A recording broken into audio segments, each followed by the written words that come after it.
All right, today we're diving into something that's incredibly powerful, but also something that most of us completely overlook, and that is strategic silence. We're going to get into the psychology of why, sometimes, saying nothing at all is the most powerful thing you can possibly do. No, I'm serious. Just for a second. Because what we're about to break down here could actually fundamentally change how people see you, and maybe even how you see yourself. I mean, really think about it. You've seen this, right? In meetings, at a party, pretty much any group setting. There's always that one person who just has to fill every single empty space with noise. But then, there's the quiet one, the one everyone else seems to be watching. Today, we're going to explore exactly why that is. So let's just break this down. You've got the constant talker. And look, a lot of the time, that comes from a deep-seated need for validation, right? An insecurity that makes them feel like they have to rush to prove they belong. But over time, what happens? Their words just become background noise. Now compare that to the strategic listener. Their silence isn't empty, it's full of weight. It signals real confidence, and it means that every single word they do say, well, it lands with impact. Okay, so let's dig into that first big idea, how silence is directly wired to self-assurance. This right here gets to the absolute heart of it. It's all about comfort. See, people who are anxious or insecure, they feel this almost compulsive need to fill every single silence. But a person who is truly confident, they're comfortable in that space. They don't need to rush in and prove themselves because their presence is enough. For them, a pause isn't awkward. It's a tool.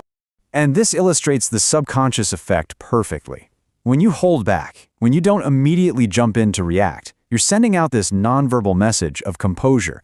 And other people's brains, they pick up on this and they interpret it as you being in command of yourself and of the situation. So, this whole idea of control leads us right into our next point. Because silence doesn't just signal confidence, it actually goes a step further and establishes authority. This is such a key insight. We so often mistake loudness for authority, but what social psychology tells us is that real authority comes from perceived emotional control. The person who stays calm and composed when everything's hitting the fan is the one we naturally look to as a leader. It's almost evolutionary. The tribe always looked to the calm member in a crisis, not the one who was panicking. Now, look at this process.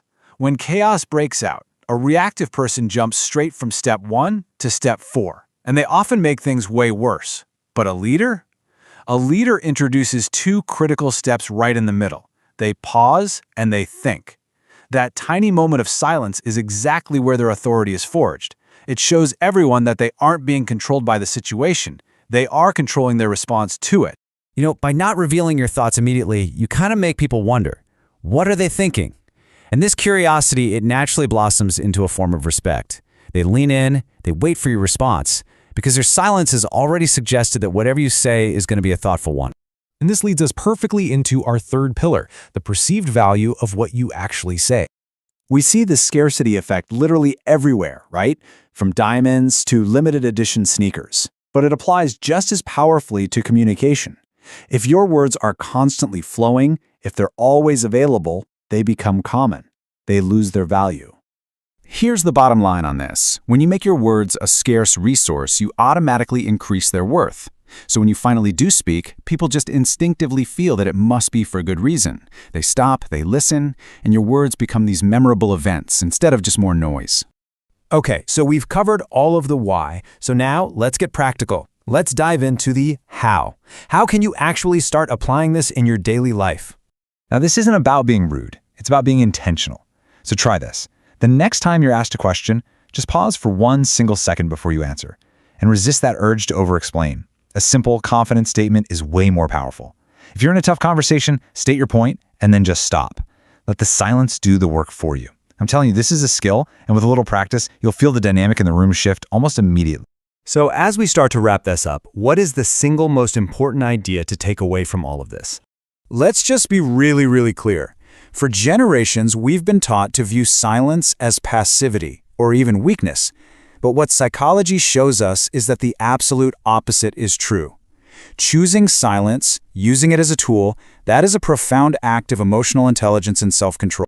I want you to remember this. Power isn't about volume. It's all about impact. It has nothing to do with how much you say, but everything to do with making sure that everything you do say counts. So ultimately, your silence is like a blank canvas. It can communicate confidence, it can communicate authority, and it can communicate wisdom. So the question I really want to leave you with is, how are you going to start using this powerful tool starting today?